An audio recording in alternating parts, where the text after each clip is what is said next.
What if I told you that an invisible fire has already begun to purify the world, and that Mary, in her most mysterious messages, spoke of this long ago? I'm not talking about an ordinary fire, but flames that burn not the skin, but the soul. A purifying fire that, according to prophecies, will come to separate what is pure from what is impure, what is light from what is darkness. Have you ever felt that something big is about to happen? That the world seems to be heading towards a point of inevitable change? Stay with me until the end, because what you'll discover now may surprise you and, perhaps, change the way you view the times we live in. In various apparitions, Mary left signs and warnings about the Great Tribulation, a time when faith will be tested like gold in the fire. Among these revelations, the Messages of Medjugorje occupy a special and mysterious place. 7 of them have not yet been revealed to the world, and many believe that within these hidden words lies the announcement of a process of spiritual purification that will affect all humanity. Imagine a heavenly fire descending silently, not to destroy, but to transform, to consume pride, lies, sin, and rekindle the flame of true faith. This image of purifying flames is not just a poetic symbol. In the Bible, since the Old Testament, fire appears as a sign of divine presence and an instrument of sanctification. The prophets spoke of it as something inevitable to prepare the people for a new time. In Malachi, God is described as the silversmith, who refines silver, removing impurities with fire. And in our lives, how often do we feel like we're going through trials that seem to burn everything around us? Are these trials already part of this announced purification? Have you ever experienced this? Throughout history, men and women of faith have reported experiences of an inner fire, a burning that led them to abandon old ways and seek a life closer to God. In Medjugorje, the visionaries also spoke of an urgent call to conversion, accompanied by signs that many interpret as the beginning of this spiritual purification. But what if part of this call is still hidden in the unrevealed messages? What if Mary is waiting for the right moment to fully open what God has placed in her hands? The most disturbing thing is realizing that, while some await these events as something distant, others feel we are already experiencing the first stages of this great transformation. Conflicts intensify, values are inverted, and the search for spiritual answers grows amidst the confusion. Perhaps the fire has already been lit, and is spreading silently, reaching hearts willing to change and resist. And, as in all purification, there will be pain, but there will also be hope. What we will explore from now on is more than history or theory. It is an invitation to look at the signs around us and within ourselves, recognizing that the announced purification may be much closer than we imagine. There is a clear call, a necessary preparation, and a promise of victory after the flames. What if Mary is guiding us, step by step, along this path of fire and light? Get ready, because in the next installments we'll delve deeper into this mystery, revealing what we already know, what's still hidden, and how each of us can strengthen ourselves to get through this time without losing faith. What's coming next may move you in ways you've perhaps never felt before. And as we talk about this fire that purifies, transforms, and paves the way for something greater, I want you to be part of this reflection as well. If, in any way, these words awaken something within you, touched on memories, or brought to light situations you've experienced, leave a comment below with what has resonated most with you so far. It could be an experience, a feeling, or even a question. Each story shared here helps create a living space where faith and hope strengthen each other. When you comment, like, and subscribe, it's not just a gesture of support for the channel, it's a step toward helping this message reach more people who may need to hear it today. Your participation here is what keeps this flame burning, allowing more hearts to be touched and more lives to find direction amid the confusion of these times. So, if this topic resonates with you, leave your comment now, click the like button, and subscribe to continue walking with me through these revelations and signs that, together, we will explore in greater depth. Because what comes next will take us even closer to the heart of this mystery, and perhaps make you realize that the purifying flames are already much closer than we imagine. What we call purifying flames is not an invented concept or a poetic device to enhance the message. It is a spiritual reality that spans centuries of history and is deeply connected to Mary's promises and warnings. When we speak of fire, we immediately think of destruction, of something that consumes and leaves only ashes. But, in the prophetic and spiritual sense, fire is also life, renewal, the heat that molds and transforms. The purifying flames, described by so many saints, seers, and mystics, are not a blind threat, but a necessary process to prepare hearts and minds for what lies ahead. In Marian spirituality, especially in the Messages of Medjugorje, the symbolism of fire appears as an invitation to conversion. It is not a fire that devastates to annihilate, but one that burns to reveal what is true. It is like gold, which must undergo intense heat so that its impurities can surface and be removed, leaving only the most valuable essence. Mary, as mother, does not desire this process to be painful out of cruelty. but because she knows that, without it, many would remain trapped in illusions, far from God's love, and unable to recognize the truth hidden behind the appearances of this world. This spiritual purification before the Great Tribulation is not just collective, it begins within each person. It is the moment when we are confronted with our own shadows, with habits, choices, and decisions that distance us from the light. And, in this confrontation, we are called to leave behind what imprisons us, even if it means giving up something that seems safe. The purifying flames are, therefore, an act of mercy, even if they are accompanied by trials. Interestingly, in Marian prophecies, this fire is not presented as a sudden, isolated event, but as a gradual, almost silent process. It manifests itself in small crises that force us to rethink our lives, in losses that expose the fragility of our certainties, in reality shocks that shake what we have built only on the surface. It is as if heaven is training us to withstand the most intense moment, when the Great Tribulation arrives in full force. In Medjugorje, much is said about preparing the heart, about keeping watch and prayer, about keeping the soul awake. This preparation is nothing more than making room for the purifying flames to do their work. It's a journey that involves the courage to face uncomfortable truths and the humility to recognize that we need to change. And in this change, the transformation isn't just internal, it affects how we see the world, how we treat others, and how we deal with our own struggles. The spiritual cleansing before the tribulation is like a rehearsal for the great final confrontation. Imagine a field covered in weeds, where the good seed can barely grow.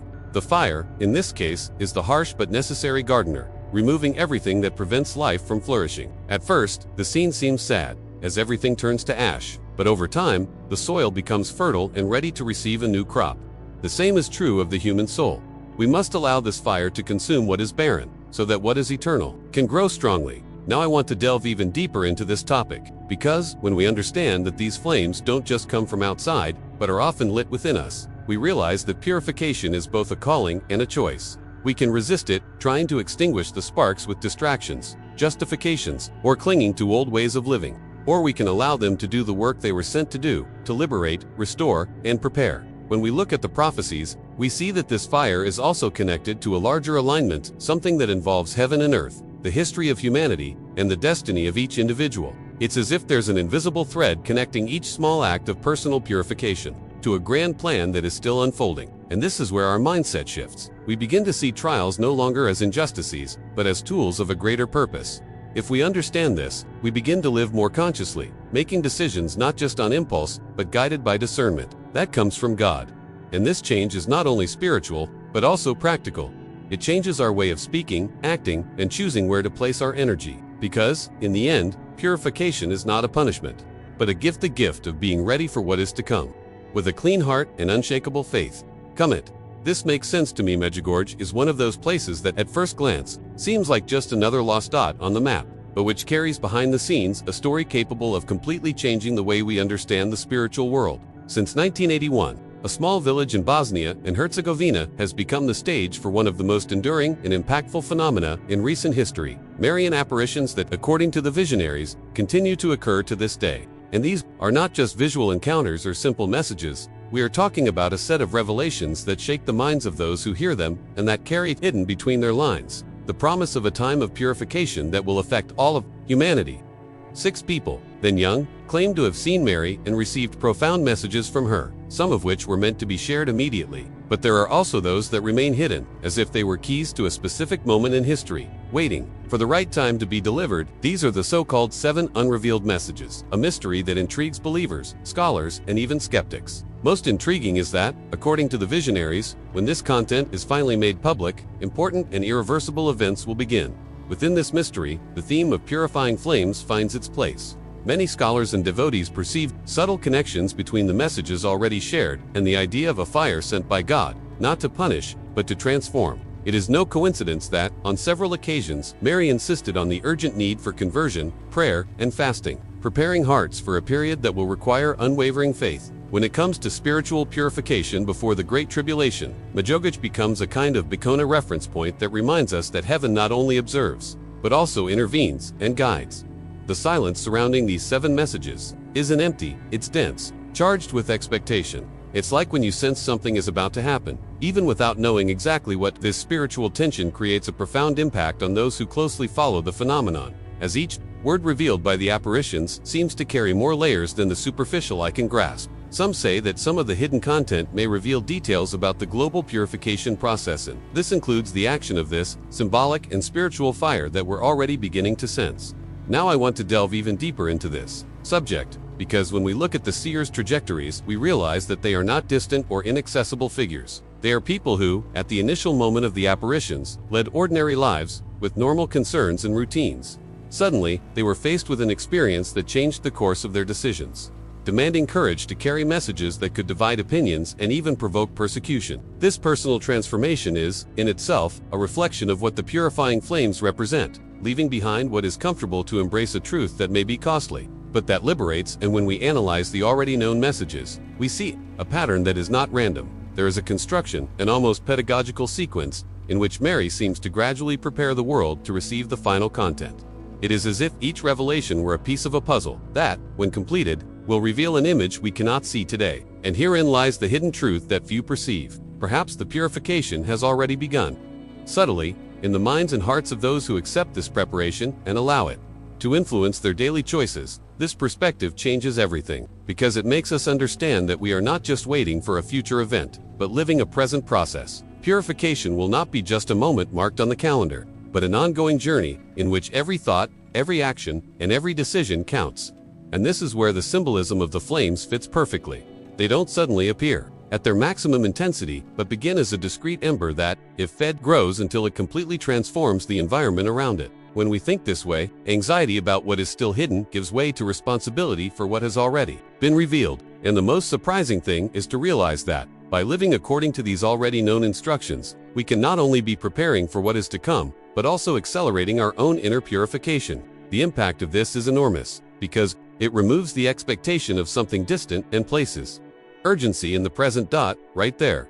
I'm on this journey too. When we look at the Bible carefully, we realize that fire has always been present as an element deeply linked to transformation and sanctification. It is not only a symbol of judgment, but also of purification and preparation for something greater. Since the Old Testament, God has revealed himself using fire as an instrument to refine, shape, and separate what is precious from what is impure. In Malachi 3:2-3, for example, we find one of the most powerful images of this process. The Lord is compared to a refiner's fire and a fuller's soap. This metaphor is no coincidence. The silversmith exposes silver to intense heat, removing every impurity until he can see his own reflection in the purified metal. This is precisely how God works in the lives of those he wants to prepare. It allows the heat of trials to reveal and eliminate everything that hinders the full manifestation of his image in us. In Zechariah 13:9, the language is equally striking. I will bring this third through the fire. I will refine them as silver is refined, and I will test them as gold is tested. Here, purification is an act of demanding love.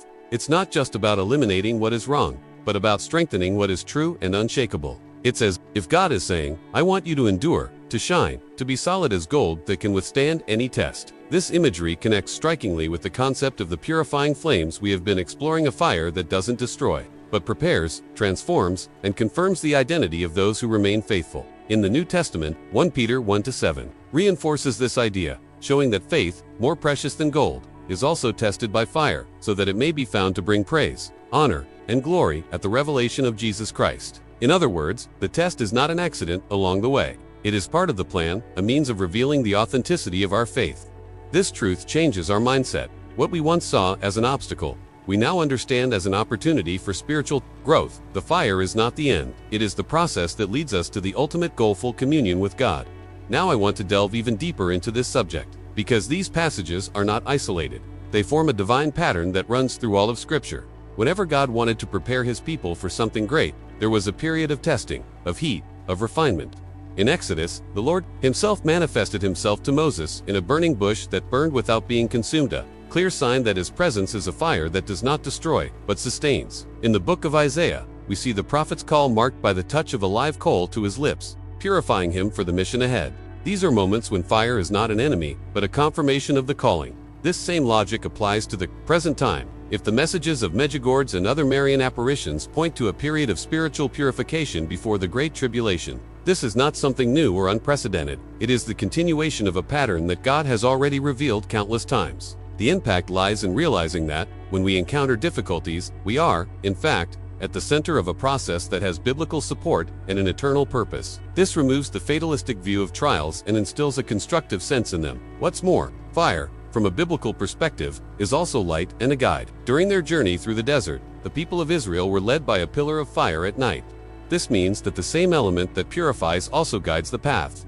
This is why, even in the midst of the most intense trials, it is possible to find direction and clarity. This is a hidden truth that changes our journey. We do not walk through the fire alone, but are accompanied by the one who controls every flame. When this understanding takes root in our hearts, our decisions change. We begin to choose not out of fear, but out of the conviction that each stage of purification brings us closer to what is eternal. And this impacts not only ourselves, but the people around us.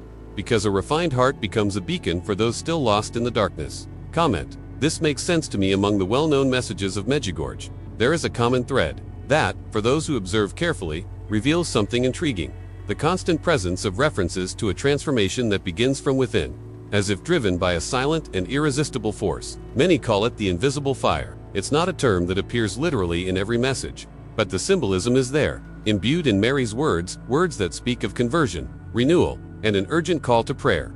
This invisible fire cannot be seen by the eyes, but it is felt. In the hearts of those who open themselves to God's action, it burns without consuming, illuminates without blinding, and, little by little, changes the way we think, feel, and act. There are accounts of pilgrims who, upon visiting Medjugorje, describe an inexplicable change, a weight lifted, a sudden clarity about decisions that had been tangled in doubt, or even a new strength to abandon habits that seemed impossible to break. It's as if this fire is at work, there, not as a visible spectacle, but as a soft, deep, and personal flame.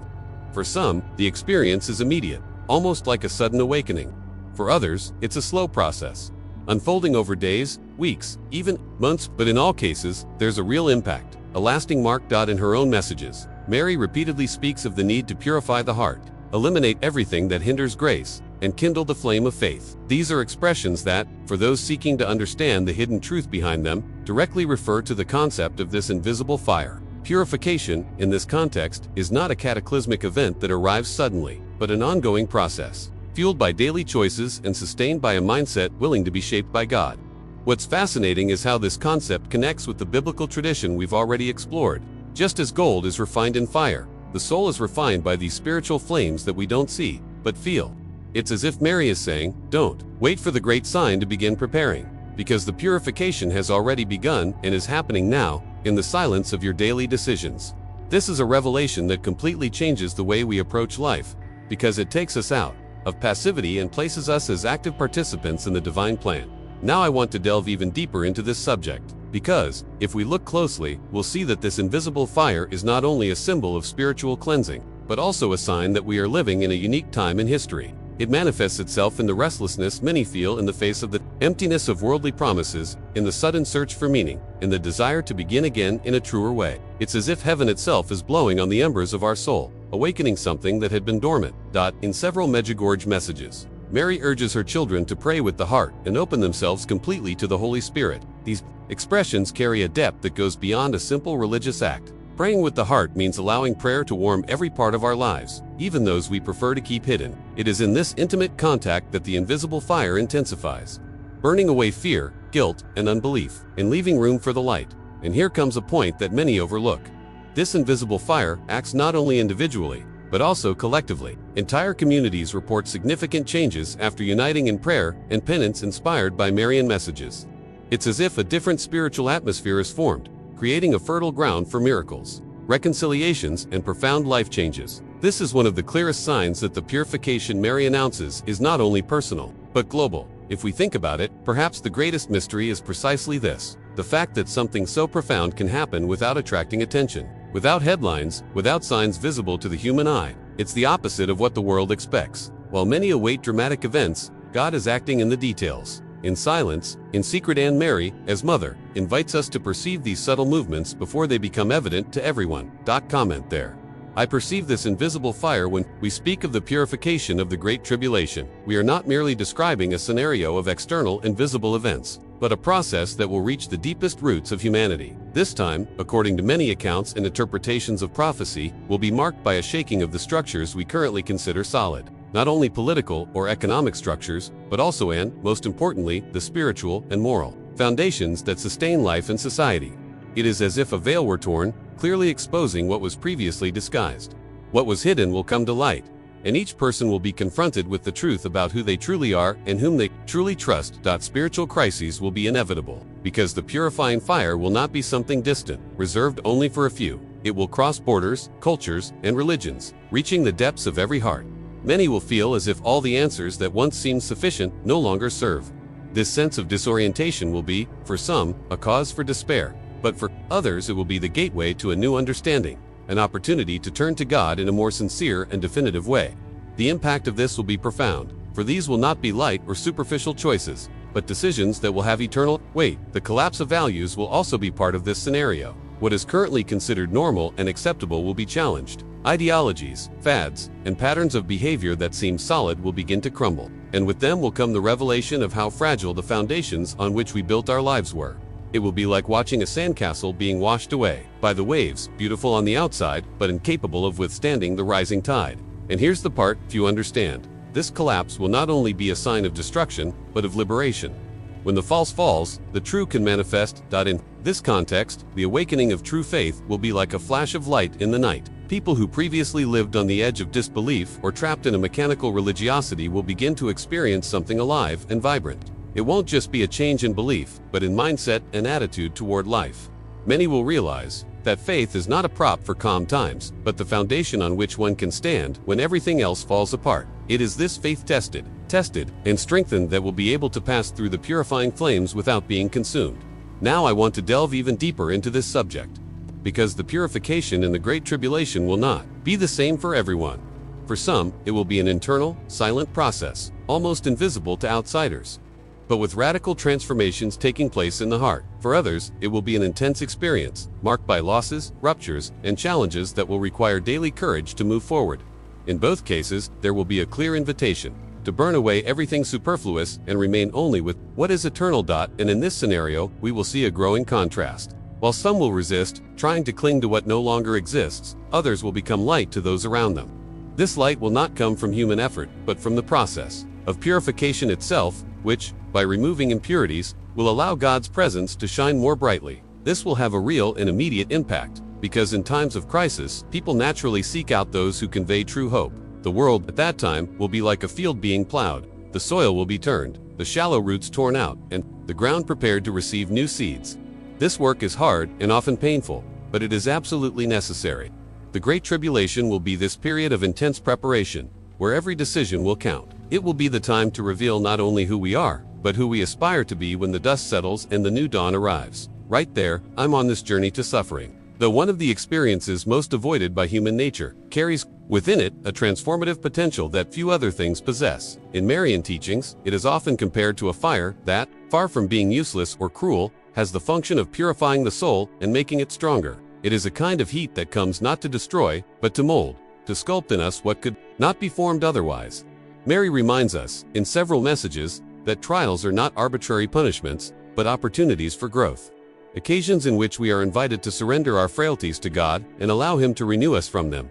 When we look at suffering with this mindset, we realize that it functions like a mirror, revealing layers we might never have the courage to face. It exposes fears, dependencies, and false securities that, if untouched by the purifying fire, would remain hidden, silently corroding our spiritual life. At the same time, it also awakens virtues that, in times of comfort, remain dormant. Patience, compassion, and persevering faith, all these flourish more intensely in the soil plowed by pain. In the Messages of Medjugorje, there is an insistence on seeing difficulties in the light of eternity. Mary invites her children to understand that each tear offered with love becomes a seed of redemption, not only for the one suffering, but for many around them. It is as if suffering, when experienced with surrender, transforms into an invisible flame that warms and illuminates the lives of others, even without us realizing it. This is a point that changes perspective. It is not just about enduring pain, but about allowing it to fulfill a purpose that goes beyond ourselves.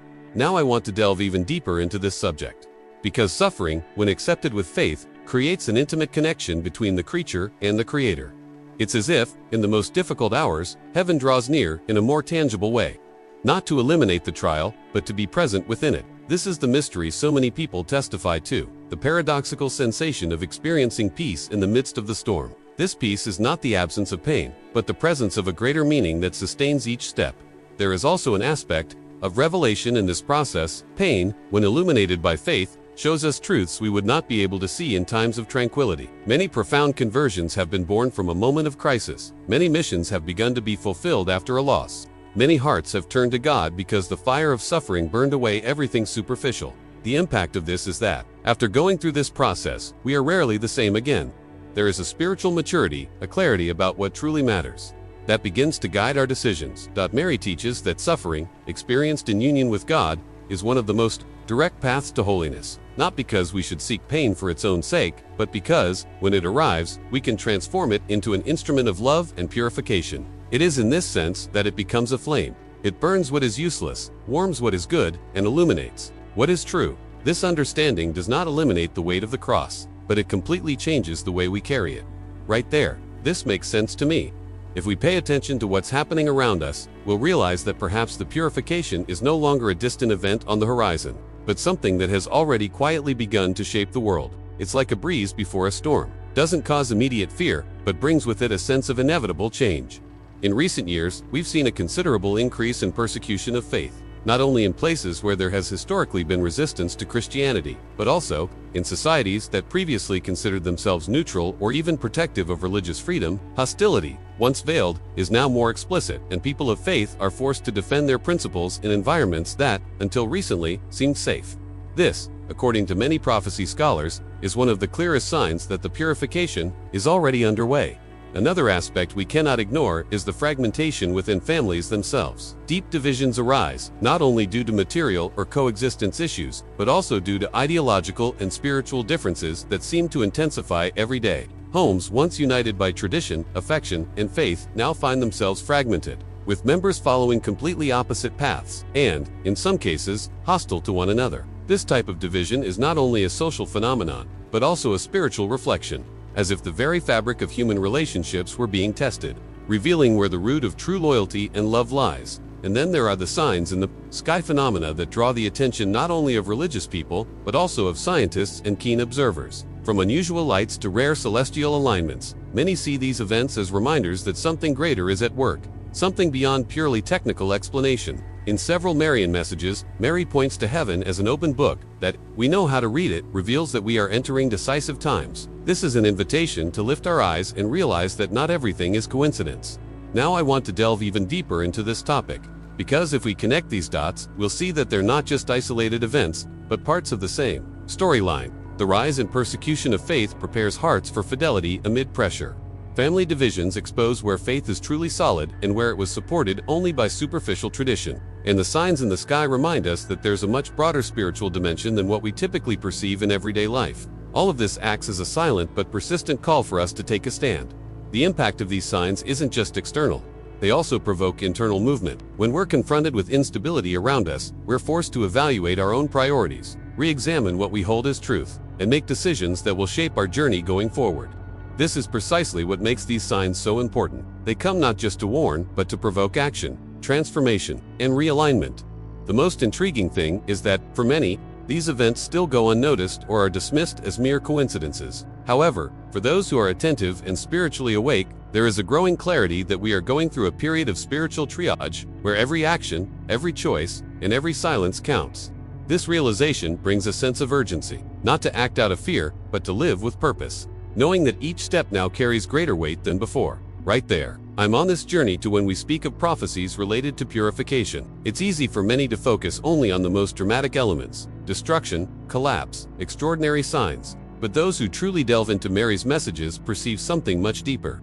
The focus is not on the destruction itself, but on the call to resist and remain faithful when everything around us seems unstable. This call is not a simple request to hold firm, but an invitation to live with a conviction so solid that not even the greatest storms can shake it.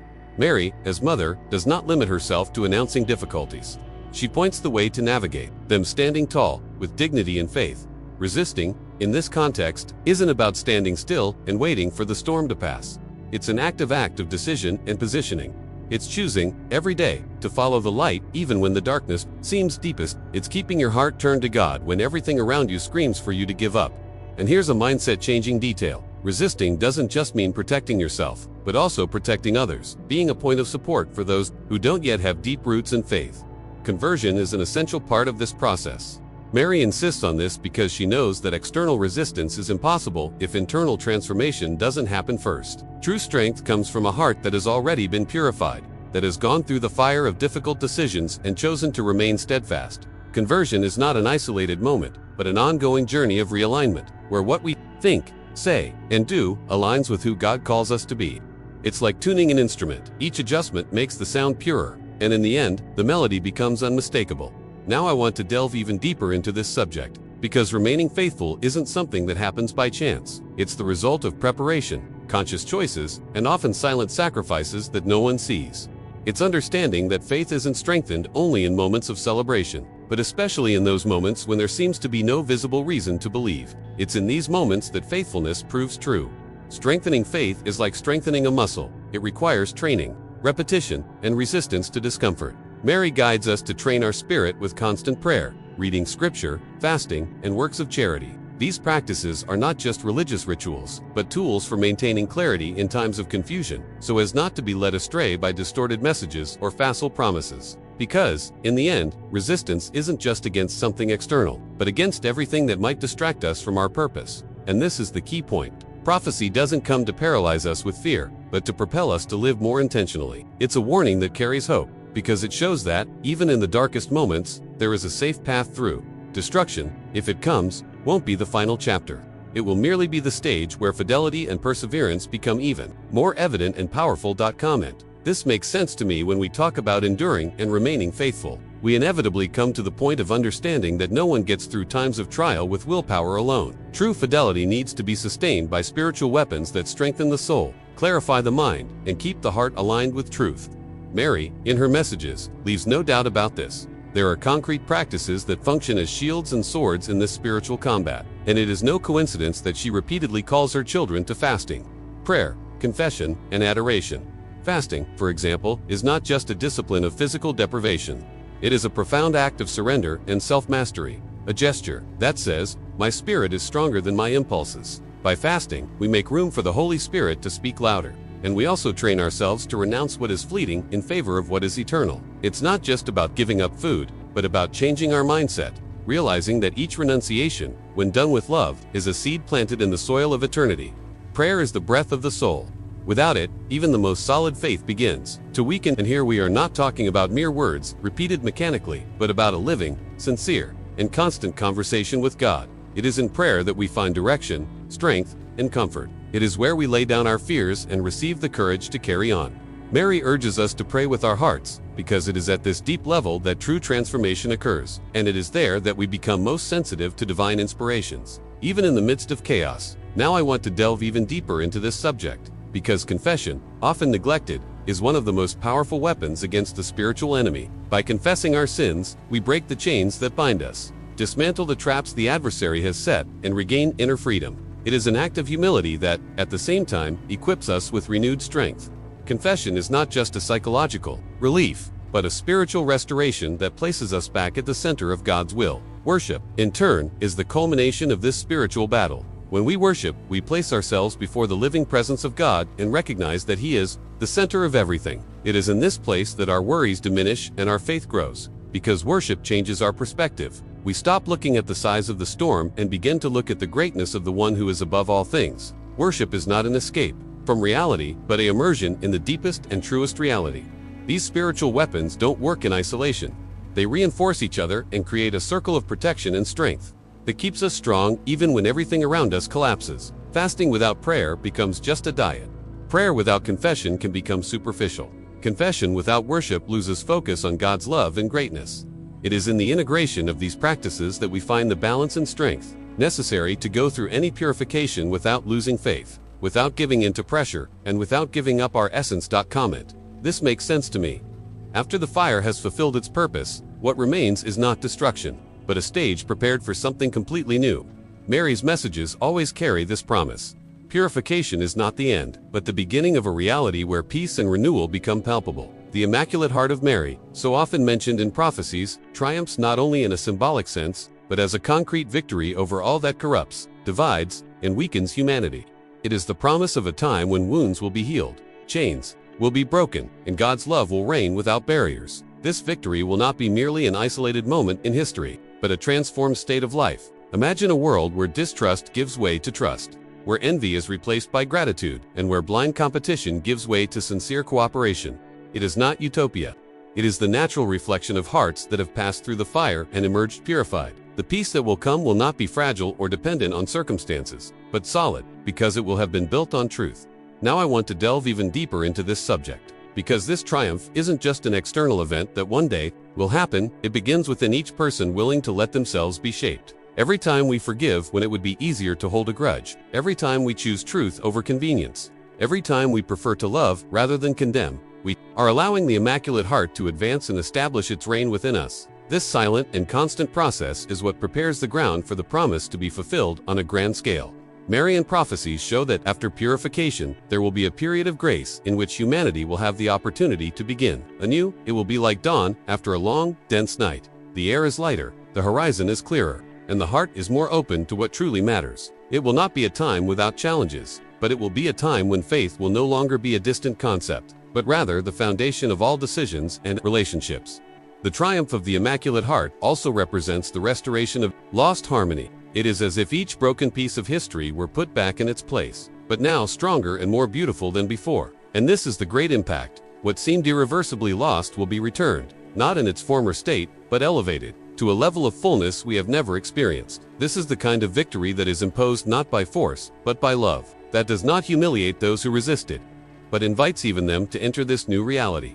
Comment here. I'm on this journey too. After everything we've reflected on so far, it's impossible to look at the signs, the messages, and the current scenario without feeling that something much greater is at work. This isn't apocalyptic fear, but a dawning awareness that we are living in decisive times. The purification, the trials, the losses, and even the silent victories we experience daily are all part of the same thread, a plot that points to an outcome, written by the hands of God. The most fascinating thing is realizing that this outcome will not be just an end, but the beginning of a new phase, marked by the victory of the Immaculate Heart, the restoration of hope, and a peace that no longer depends on external circumstances. This transformation will not come about through a sudden magical act, but through the accumulation of choices made now, behind the scenes of our own lives. It's what we decide when no one is looking, how we react when tested, and what we hold dear, even when it seems the whole world is heading in the opposite direction. Now I want to delve even deeper into this subject, because it is precisely in these discrete choices that the true battle is won. Before any grand manifestation, before any extraordinary sign in the heavens, it is deep within that the fire begins to burn.